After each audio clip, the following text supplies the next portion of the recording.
Os professores, né, da rede pública estadual do Rio Grande do Norte entraram em greve por tempo indeterminado para exigir a aplicação do reajuste do piso salarial da categoria. Aqui nos estúdios, vou conversar agora com o Hugo Martins, ele que é diretor de comunicação do SINT, e também com os professores Elícia Medeiros e Fábio Dias. Hugo, seja bem-vindo aqui ao nosso Panorama 95, bom dia. Bom dia, Marco Dantas, bom dia, ouvintes do programa Panorama 95, da nossa Rádio Rural de Caicó.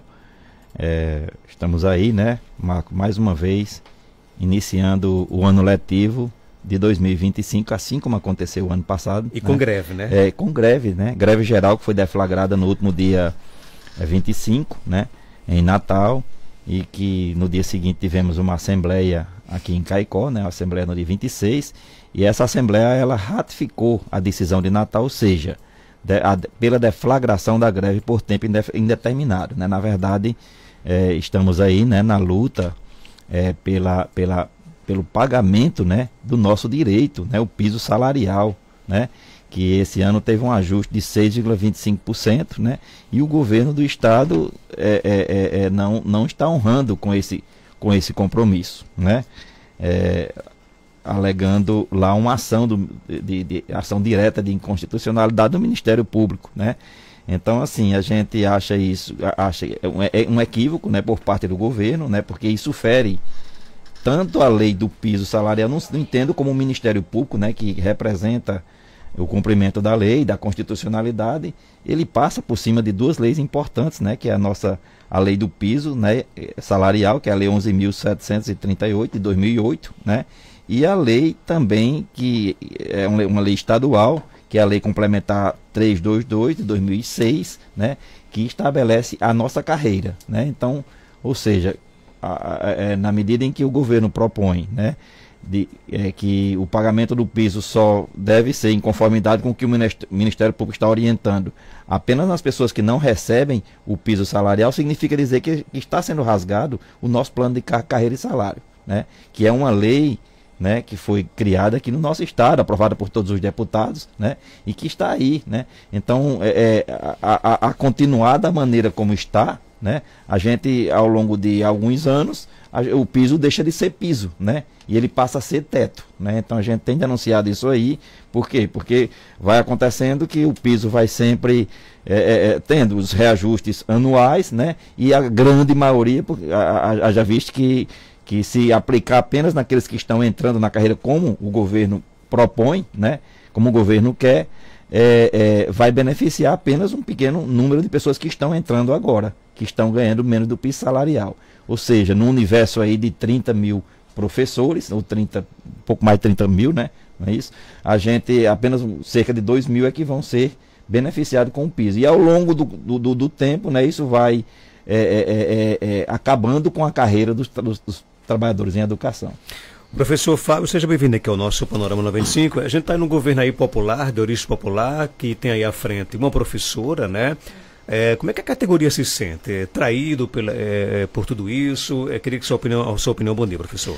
Bom dia, Marcos. Bom dia, ouvinte. Isso, Marcos. É que a bala veio de onde menos se esperava, de dentro de casa. E, como o Hugo mencionou aí, o piso ele é o ponto de partida. Ele não é o teto, ele é o ponto de partida, né, para começar a carreira.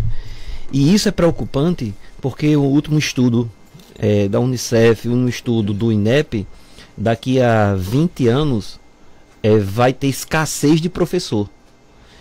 E quem já está em sala de aula já está sabendo que já está havendo. A gente está hoje com quase, não vou dar com certeza, mas pela minha escola, na rede eu não tenho certeza, minha escola, quase 40% da nossa escola está com seletista. E qual o problema do seletista? O seletista ele só ganha o piso, né? Ele não tem carreira, ele não tem, é o piso. E porque é um contrato que quando acaba o contrato, passa aí 1 mês, 2 meses para vir outro professor. Isso no meio do ano letivo. Então você imagina aí o prejuízo. O ano passado nós terminamos turmas concluindo o ensino. Em algumas matérias, eles tiveram, no segundo semestre, 2 meses de aula, esperando um seletista chegar, que é o contrato. E muitos seletistas, até os seletistas, são chamados e não estão mais assumindo. Então é muito preocupante esse recado que o governo dá. E eu, assim, eu geralmente não entrava em movimento grevista por vários motivos. E porque eu estou entrando esse ano? Sabe que eu sempre estou na luta pela educação de qualidade, e mais na parte estrutural, no piso da escola. No piso, estou falando dentro da escola. Mas esse ano eu estou vendo que se um governo progressista da base está fazendo isso, qual o recado que ele dá para os demais? Quem é que vai respeitar mais a categoria? Né? Que reconhecimento nós teremos profissionalmente dentro da categoria e fora? Eu fico fazendo pergunta, e recentemente também aos pais e aos alunos, né? Em sala de aula, quem é que aqui quer ser professor? Quem quer estudar para ser professor? E eles se benzem. Ninguém quer. Ninguém quer. E eu perguntei aos pais, né? Assim, quem é de vocês aqui que investiria na estudo dos seus filhos para um sonho de ser professor? E ele disse, é pesadelo, professor. Né? Então veja que estão brincando com algo sério. Quem é que vai formar nossos médicos? Quem é que vai formar nossos advogados? Quem é que vai formar a base da nossa educação? Então, isso é grave. E aí eu entro com um ponto, Marco, que é esse o meu motivo de estar entrando em greve agora, que está entrando na luta também. É que transformar a educação num capital político. Porque no dia que educação, eu vou falar só educação não, serviço público devoto, né? Os nossos políticos se preocuparem, porque assim, se ele não investir no serviço público, ele não vai ser eleito, a gente vai ter a melhor saúde, a melhor segurança e a melhor educação. No dia que um político chegar para pedir um voto e dizer assim, olha, qual é o seu plano para a educação? A nossa educação vai até piscina. Vai ser um lugar que ele não quer sair de dentro. Né? E não esse terrorismo que estão fazendo agora de a qualidade da educação tem que ser com escola integral. Com escola integral no jeito que está? Nunca. O aluno tem que se desejar estar lá e não estar preso. Né? Uma escola integral, ela tem que ter quadra funcionando, ela tem que ter, se pudesse, piscina. Isso não é luxo, né? É de lá que saem nossos atletas, é de lá que tem a saúde. Ela tem que ter lugar do aluno tomar banho, lugar do aluno guardar sua roupa, lugar do aluno descansar, aula para arte, vários tipos de arte. Quer aprender música, quer fazer teatro, tá aqui. Então o aluno não vai querer sair de dentro. Ao contrário, a gente vai estar fechando as portas, é hora de ir para casa, meu filho. E não, hoje tem que trancar as portas para o aluno não ir, porque é quase uma prisão que ele não tem o que fazer lá dentro. Não tem nenhum lugar para tomar banho, nenhum lugar para descanso, nenhum lugar para botar roupa. Não é assim que se faz educação de qualidade. Então, isso é muito preocupante, né, que a gente está tentando convencer isso dos profissionais se envolverem e da sociedade. A sociedade vir para dentro da escola, para que a escola se torne de qualidade. Eu sinto falta. Vá, não só agora, que a gente está pedindo e precisando, mas durante o ano letivo, vá na escola, vá cobrar do seu professor aula de qualidade. Seu filho deve reclamar de alguma coisa. E assim a gente transforma a educação. Ou seja, nossa luta agora é trazer a comunidade, trazer a sociedade para dentro da escola.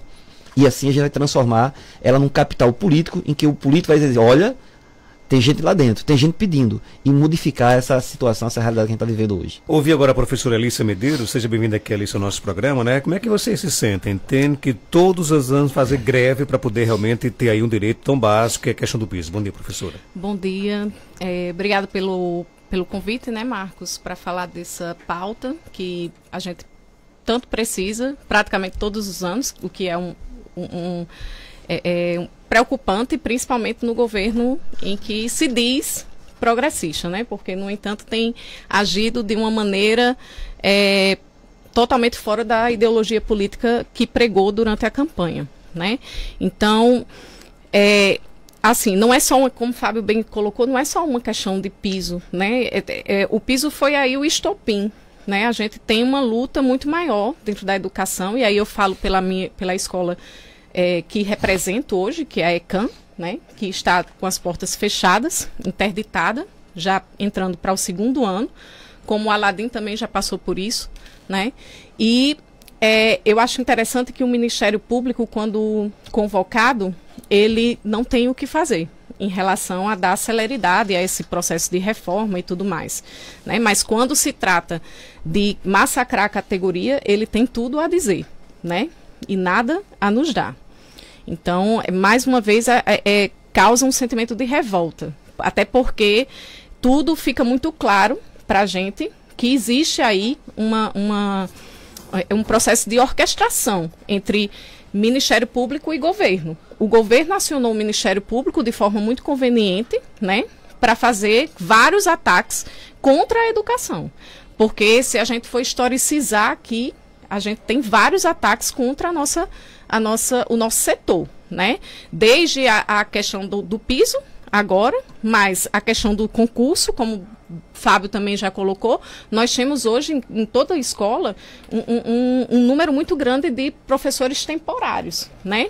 O que é uma ironia, porque um governo, esse emprego temporário era um fator muito defendido por governos de direita, né? E, no entanto, quem está sustentando isso e rasgando a CLT é o governo de esquerda, né? E quando eu digo rasgando a CLT é literalmente, porque agora encontrou-se a brecha de não pagar terço de férias e 13º dos temporários, o que é um absurdo, gente, né? São trabalhadores também. Então, se faz um contrato frágil, né, que já é frágil por si só, porque qualquer emprego temporário ele tem a sua instabilidade, e ainda por cima torna esse contrato ainda mais frágil para beneficiar o governo.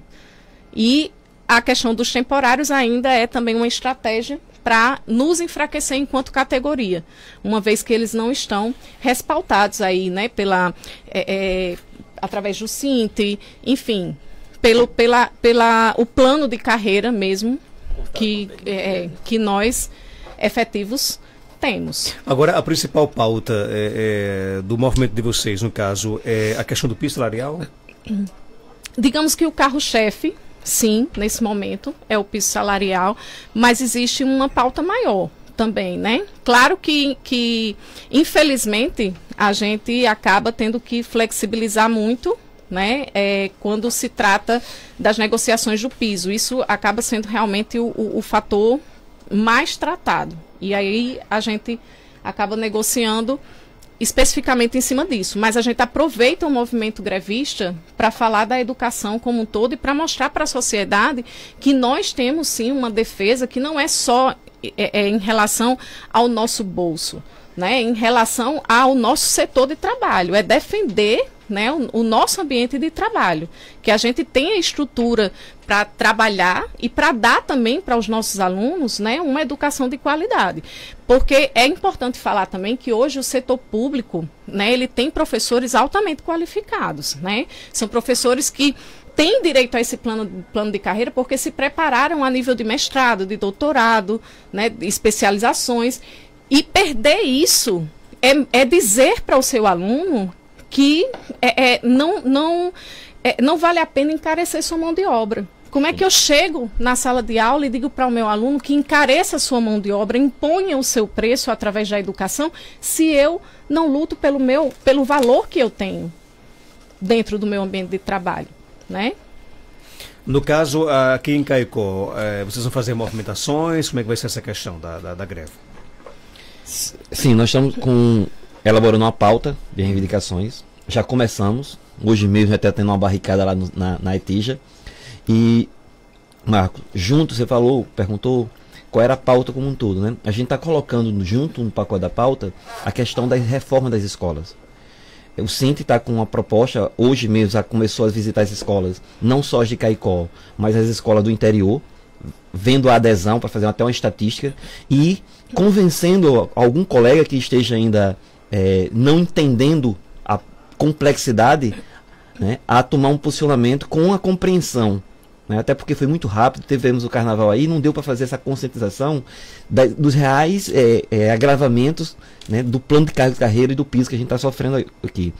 E quanto à questão da qualidade, Marcos, você vê, já aqui em Caicó, a gente não tem um panorama do Rio Grande do Norte, mas só aqui na 10ª DIREC, quantas escolas estão fechadas? Né? A gente vai perguntar, e escolas que estão com reforma dentro? É criminoso, eu vou pegar aqui um exemplo só, não vou pegar todos, não vou falar da ECAM, a Elissa teria propriedade de falar mais, vou falar só de um recente, Dom Adelino.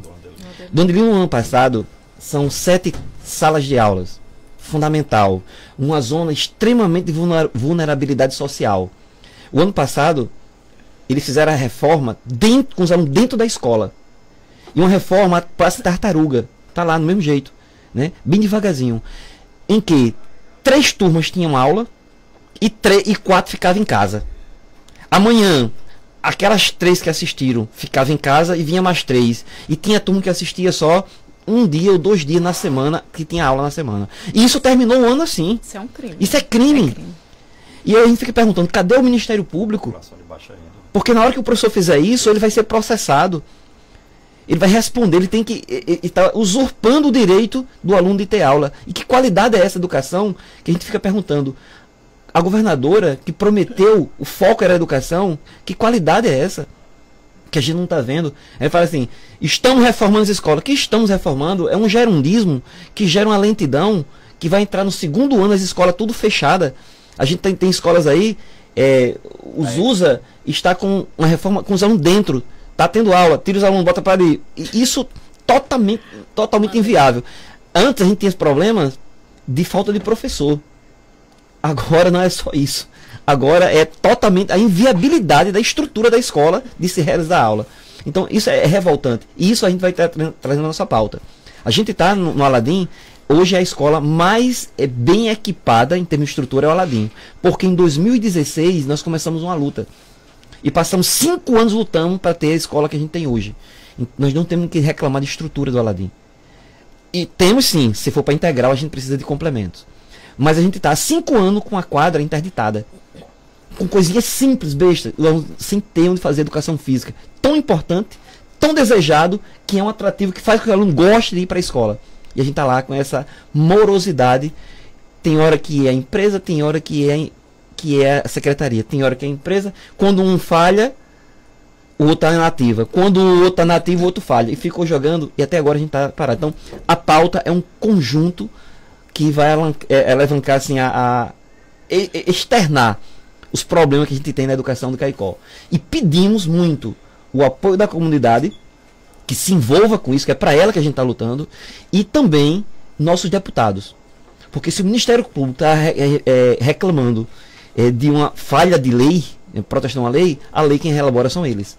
Então, ou é o governo que mandou uma lei quebrada, ou são nossos deputados que não souberam ajeitar essa lei, ou que não deram os parâmetros legais para o Ministério Público estar reclamando, faltando uma deficiência nessa lei. Aqui do nosso WhatsApp, o ouvinte coloca, sem desmerecer a luta da categoria, mas as escolas particulares já estão há quase 2 meses com alunos em sala de aula.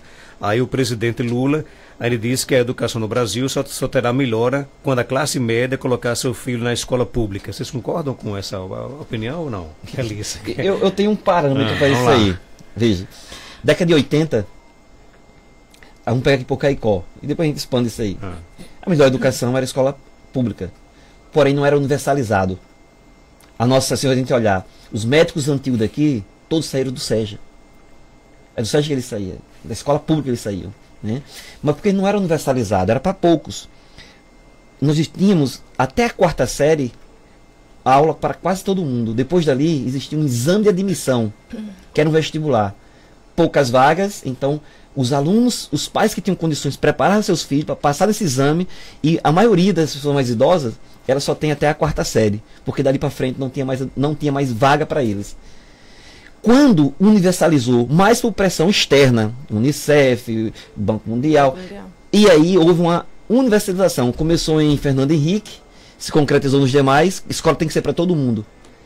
O que foi que aconteceu? A classe média e alta tiraram seus filhos da escola pública e criaram suas próprias escolas particulares. E o classe baixa, que não tinha conhecimento de como era a educação, o que viesse estava bom. Então, uma escola precarizada, sem mais as qualidades. Eu lembro que década de 60, 70, o sonho de um pai era ter um filho professor, padre ou advogado. E médico. Hoje, totalmente descartada essa questão aí. Então, precarizou. É assim, Cristóvão Buarque era um senador, ele dizia que criou... Tem essa lei lá, vai se aposentar lá essa lei. Ele dizia que político teria que ter atendimento sempre público. um pai que é político teria que colocar seu filho na escola pública. O político teria que ter atendimento no SUS.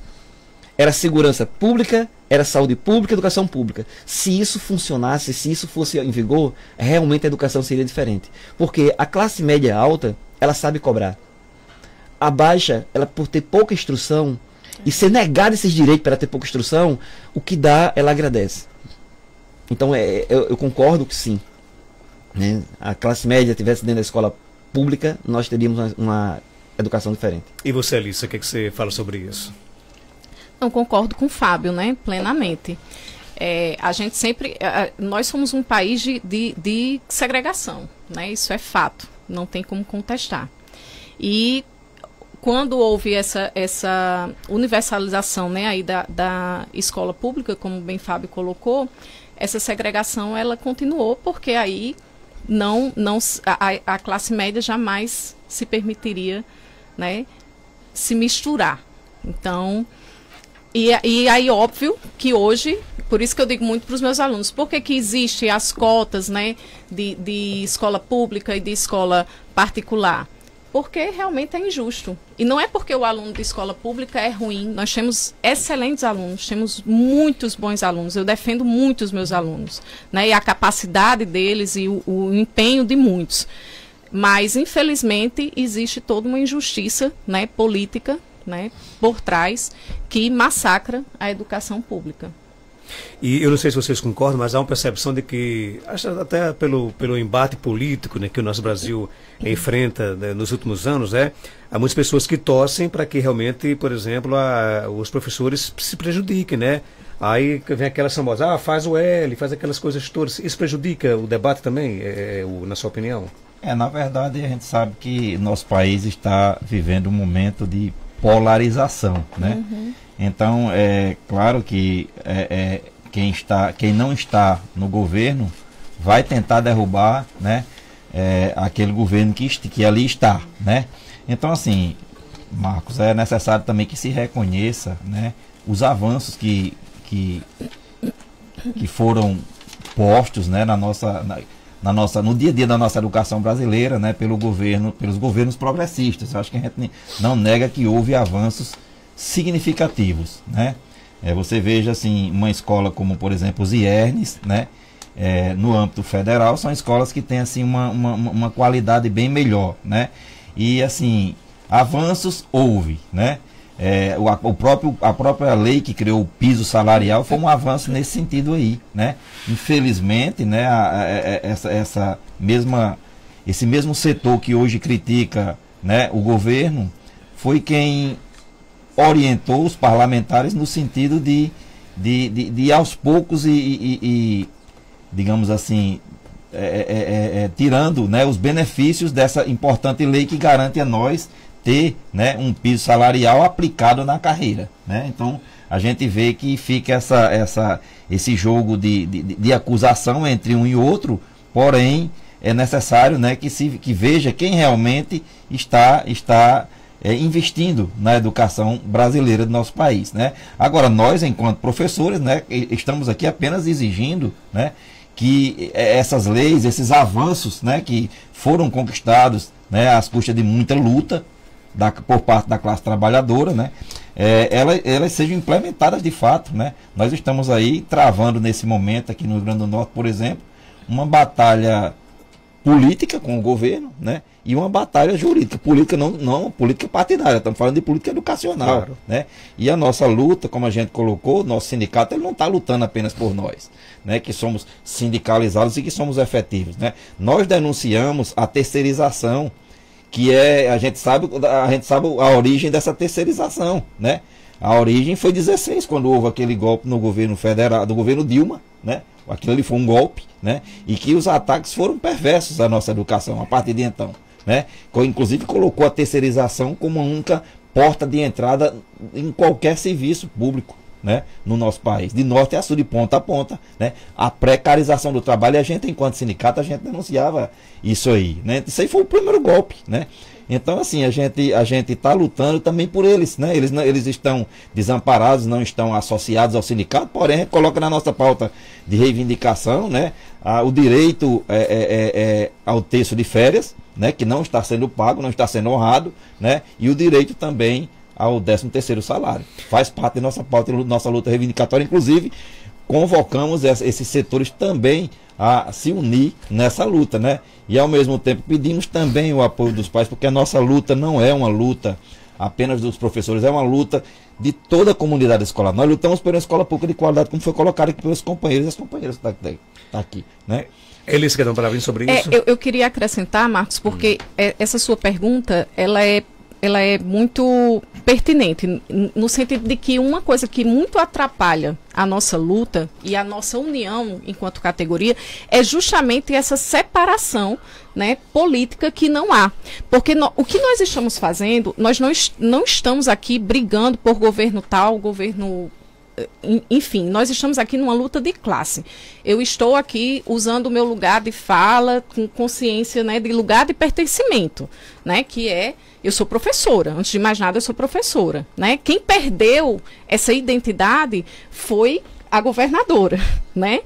Eu continuo tendo essa coisa de, faz o L, ou coisa do tipo, eu continuo sendo progressista. Isso não afetou a minha ideologia política, né, mas eu tenho todo o direito de lutar, de criticar e lutar por essa ideologia, né? Quando eu não vejo mais ela naqueles que eu me reconhecia, né? Então é importante fazer essa diferenciação, e a própria classe da gente, né, deu essa ousadia para o governo atual de acreditar que nós estabelecemos uma relação de vassalagem, né, com o atual governo, e que nós iríamos aceitar tudo que fosse posto. E vocês acham que a governadora, porque convenhamos, a gente sabe que a maioria das pessoas que integram os sindicatos são alinhadas politicamente à governadora. Você acha que ela pagou para ver? Acha que realmente, no meu governo, ninguém vai ter coragem, né, de fazer greve, né? Você acha que ela pagou para ver realmente? E está pagando um preço por isso? E vai pagar muito mais. Vai pagar muito mais, porque eu disse e continuo dizendo, ela tem a pretensão de sair para Senado, né? Sendo que a campanha dela começou agora. Ela negociou com a saúde, ela negociou com a segurança, né? Que são classes bem menores do que a gente. E que muitas vezes são formadas por pessoas que fazem oposição ao governo dela, né? Exatamente. E ela resolveu estabelecer uma briga com uma das classes maiores que ela tem, né? Que chega aí perto de 40 mil. Tem 30 a 40 mil professores, né? Entre aposentados e ativos. Que quando se torna um eleitorado, isso passa de 100, passa muito mais de 100, porque aí entra familiares, entra amigos e tudo mais, né? Então ela escolheu esse caminho, infelizmente. Está pagando o preço por isso, Fábio? Ela? Com certeza, Marcos. E aí eu entro com um papel de lembrar que Fátima, ela saiu de um sindicato. Ela chegou à classe política pelo sindicato. É a mãe do piso, inclusive. Né? Isso, é a mãe que abandonou o filho. Essa aí merece mais castigo, porque quem cria um filho adotivo não tem tanta responsabilidade quanto quem teve. Que brigou. E eu lembro, Marco, e você deve lembrar também, nós não somos tão jovens nem tão velhos, mas a briga de Fátima com Vilma de Faria. Para criar, não foi o piso, para criar primeiro o plano de cargos e carreiras. E quando veio o piso, que ela já era política, e ela começou essa briga do piso, tanto na Assembleia Estadual, como lá na Câmara Federal, como no Senado, ela encampou essa campanha. Então, a educação para Fátima foi uma escada. Só que a gente achava que era uma questão de consciência. E a gente está vendo agora que era uma questão de conivência. Hoje, um governo, ele não precisa mais de educação para ser um senador ou um deputado. Ele precisa de prefeitos. Talvez seja a via que ela está buscando aí, prefeitos para fazer isso. E quanto àquela pergunta de classe, né, que faz o velho, faz o quê? Eu tenho essa concepção. A briga, ela é pela sociedade, é pela base. E sempre entendi que o Estado é um regulador das diferenças sociais. É um regulador. E isso não é só o Estado aqui, não. Eu pegar historicamente, antes de Cristo, já tinha essa política de regular a sociedade. Veja, os grandes proprietários que tinham grandes terras, antes de Cristo, como é que eles faziam a regulação de Estado, para que não houvesse fome em extrema pobreza, né, com aquela classe? As viúvas, os órfãos. Nunca faltava comida para ele. Por quê? Porque os grandes proprietários de terras da época, produzia terra, a colheita era assim, colhia-se o centro e a periferia da colheita era para as viúvas e para os órfãos. Então veja que já tinha essa política de regular a sociedade. E o Estado, esse papel, de regular para que as diferenças não sejam extremas e não haja tanta insegurança alimentar. Eu sou assim contra esse modelo de privatizar. Você privatizar, tem setor que deve ser privatizado? Tem. Mas setor que é essencial à sociedade, esse não pode, porque você perde o poder de regulação. Empresas que ajudam no combate à extrema pobreza, que fomentam políticas, que tiram pessoas de situações de vulnerabilidade. O que seria de nós sem a saúde pública? E o que seria de nós sem as empresas que financiam isso? Estatais. Né? Eu vi em São Paulo um movimento de privatizar as escolas. Cara, empresário, ele quer lucro. Não se brinca com educação nem com saúde. Eu não posso atender uma pessoa se ela tem dinheiro para pagar. Eu tenho que... É a vida em primeiro lugar. Isso é um direito universal. É um direito que está arraigado à questão humana. E não é uma questão mais social ou política. É humana, é essencial isso aí. Então, privatizar isso, privatizar aquilo, a gente vê. Privatizaram. Parte da educação já é privatizada. Você tem um setor de merenda, você tem um setor de limpeza, você tem um setor de segurança. E o setor está entrando no setor de secretaria privatizado. Não receberam o terço, não receberam 13º e nem pode fazer greve. E outro, cada um tem um padrinho político. Cada funcionário lá é um político que coloca e mantém ele lá. Ou seja, isso é absurdo. Não visa, primeiro, quem está ali está visando lucro. E o outro, um capital político. Eu estou colocando o meu aqui, viu? Você está preso a mim. Se você não votar em mim, você sai. E não pode fazer greve. E não pode lutar pelos seus direitos. Então isso perde a regulação. Em setores essenciais, como a saúde e a educação. Deixa vulnerável, pois, né? Boa sorte para vocês. Tomara que realmente a pauta seja acatada. Né? Não espere de mim, quem me escuta, fazer qualquer crítica a professor porque faz greve, porque eu sou filho de professor. Fui casado mais de 20 anos com uma professora. Minha irmã é professora, então eu sei o quanto é que a categoria sofre realmente para ter aí os seus benefícios. Eu fico triste que uma categoria tão importante como essa, né, tem que fazer greve todos os anos para poder ter o básico.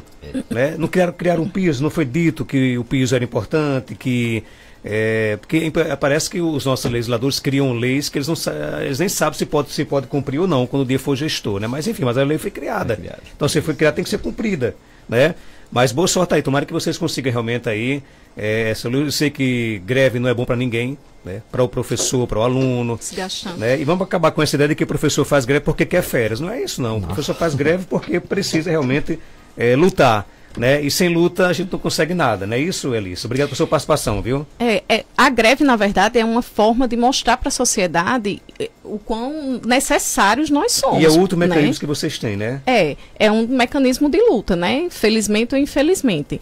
E eu gostaria também de ressaltar, de esclarecer, assim, aproveitar o espaço para a população, porque o governo, lógico, que tem já lançado algumas notas, né? Falando sobre isso.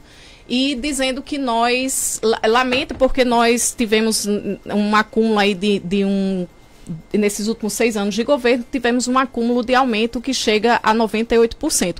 Eu queria que o governo lançasse uma nota dizendo quanto de perda nós tivemos dentro desses 98% de aumento, porque retroativos que desde 2023 nós não recebemos, né?